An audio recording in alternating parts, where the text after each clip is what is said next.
ভালোবেসে পালিয়ে বিয়ে করার পর যদি মানুষটা আরেকজনকে বিয়ে করে নেয় কেমন লাগবে আপনার? আমি ছোটবেলা থেকে অনেক লাজুক প্রকৃতির ছিলাম। আমার বাড়িতে আমার বাবা মা আমরা 3 ভাই বোন থাকি। আমাদের আর্থিক অবস্থা মধ্যবিত্ত বলা চলে। আমি একটা মেয়েকে প্রচন্ড রকমের ভালোবাসতাম। কতটা ভালোবাসতাম তা হয়তো বলে বোঝাতে পারবো না। ওর বাড়ি আমাদের বাড়ির পাশে, একই পাড়াতে। আমি ওকে খুব পছন্দ করতাম, কিন্তু বলতে সাহস পাইনি। 2022 সালের জানুয়ারি মাসের 10 তারিখ ওকে প্রপোজ করেছিলাম, কিন্তু সে আমাকে সরাসরি রিজেক্ট করে দেয়। কিন্তু তারপরেও আমি হাল ছাড়িনি। আমাকে রিজেক্ট করার কারণ হলো ওর বাড়ি থেকে আমাদের সম্পর্কটা মেনে নিবে না, কারণ দুজনের বাড়ি একই পাড়াতে। ওকে আমি বললাম, তুমি চিন্তা করো না, তুমি ভালোবেসে একটাবার আমার হাত ধরো, আমি সবকিছু মানিয়ে নিব। কিন্তু ওর একটাই কথা, ও রিলেশন করতে পারবে না। 2 মাস তার পিছনে ঘোরার পর মার্চ মাসের 10 তারিখ তাকে আবারও একবার প্রপোজ করি। এবার সে রাজি হয়ে যায়। এভাবেই আমাদের সম্পর্কটা শুরু হয়। কিছুদিন যাওয়ার পর ওর পরিবার বিষয়টা জেনে যায়।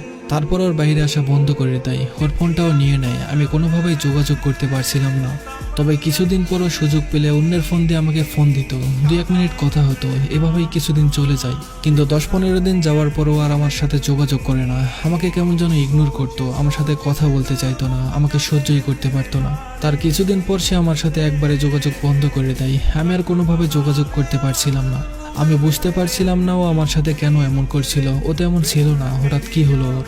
আমার সাথে কথা বলতে না পারলে যে মানুষটা ছটফট করতো, আমাকে দেখার জন্য যে প্রতিদিন বায়না ধরতো, সেই মানুষটার এমন বদলে যাওয়া আমি মেনে নিতে পারছিলাম না। আমি কি করব কিছুই বুঝতে পারছিলাম না।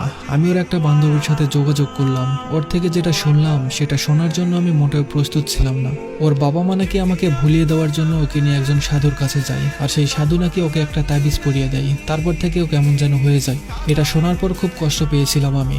তারপরও আমি ওর সাথে যোগাযোগ করার অনেক চেষ্টা করেছিলাম, কিন্তু ও কোনোভাবেই আমার সাথে কথা বলতে চায় না। এভাবেই 6টা মাস চলে যায়। 6 মাস যাওয়ার পরও নিজে থেকে আমাকে কল দেয় আর বলে, আমাকে পরিবার থেকে অনেক চাপ দিয়েছে, সেই কারণে তোমাকে ইগনোর করেছিলাম। কিন্তু আমি তোমাকে কষ্ট দিতে চাইনি। কেন যেন তোমার সাথে খারাপ ব্যবহার করতাম, নিজেকে সামলাতে পারতাম না। তারপর থেকে আমাদের রিলেশনটা আবার ঠিক হয়ে যায়। কিন্তু হঠাৎ করে ওর বাড়ি থেকে বিয়ের জন্য চাপ দিতে থাকে। ও আমাকে বলে, তুমি কিছু একটা করো, আমি তোমাকে হারাতে চাই না।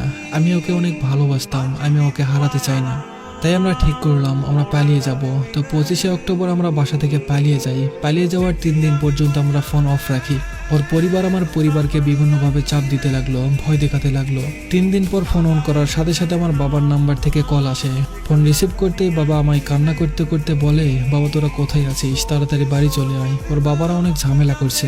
ওই দিন আমার বাবার কান্না দেখে নিজের প্রতি খুব ঘৃণা হচ্ছিল। তখন মনে হচ্ছিল যে আমি সত্যিই ভুল করেছি। তাই আমি ঠিক করলাম বাড়িতে যাব। পরের দিন আমি ওকে নিয়ে বাড়িতে চলে আসি।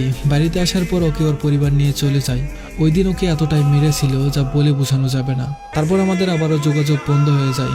পরিবেশটা কিছুটা ঠান্ডা হলে আমি ওর বান্ধবীকে দিয়ে আবার ওর সাথে যোগাযোগ করি। কিন্তু ও আমাকে বলে, তুমি আমাকে ভুলে যাও, আমি তোমাকে আর ভালোবাসি না। আমার আব্বু আম্মু যেখানে বিয়ে দিবে আমি সেখানেই বিয়ে করব। তুমি আর আমার সাথে কখনো যোগাযোগ করার চেষ্টা করবে না। তার এই কথা শুনে আমার পায়ের তলা থেকে মাটি সরে যায়। অনেক কান্না করলাম, ওকে অনেক বোঝালাম, কিন্তু ওর মন আর গলাতে পারেনি। তার 1 সপ্তাহ পর ওর আব্বু আম্মুর দেখা ছেলেটাকে বিয়ে করে শ্বশুর বাড়ি চলে যায়। এখন আর ওর সাথে কোনো যোগাযোগ নেই আমার। কথা বলার তৃষ্ণার্ত হলেও তার সাথে আর কথা বলতে পারি না। মাঝে মাঝে খুব ইচ্ছে করে ওর মুখে ভালোবাসি কথাটা শুনতে, কিন্তু আমি জানি এটা আর কখনো সম্ভব না। আর জানি না ও কেমন আছে, হয়তো ভালোই আছে। আমি চাই সে সারা জীবন ভালোই থাকুক। আচ্ছা, ও কি পারতো না আমার হয়ে থাকতে? আমি কি পারতাম না ওকে সুখে রাখতে? হয়তো পারতাম, আবার হয়তো ও মনে করতো আমি পারতাম না। ওকে ভুলে থাকার অনেক চেষ্টা করেছি, কিন্তু পারছি না। আজ আমি নেশায় আসক্ত, না পারছি তাকে ভুলে থাকতে, আর না পারছি নেশা ছাড়তে। সবশেষে একটাই কথা বলবো, জীবনে কেউ কাউকে কোনোদিন ভালোবাসবেন না, জীবন তো লাশ হয়ে যাবে। তো এই ছিল আজকের গল্প। আশা করি গল্পটা আপনাদের ভালো লেগেছে।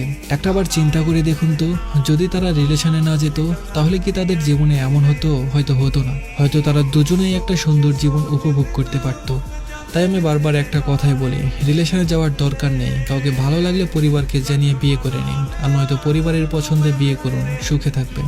এই ছোট্ট জীবনে এত কষ্ট পাওয়ার কোনো মানেই হয় না।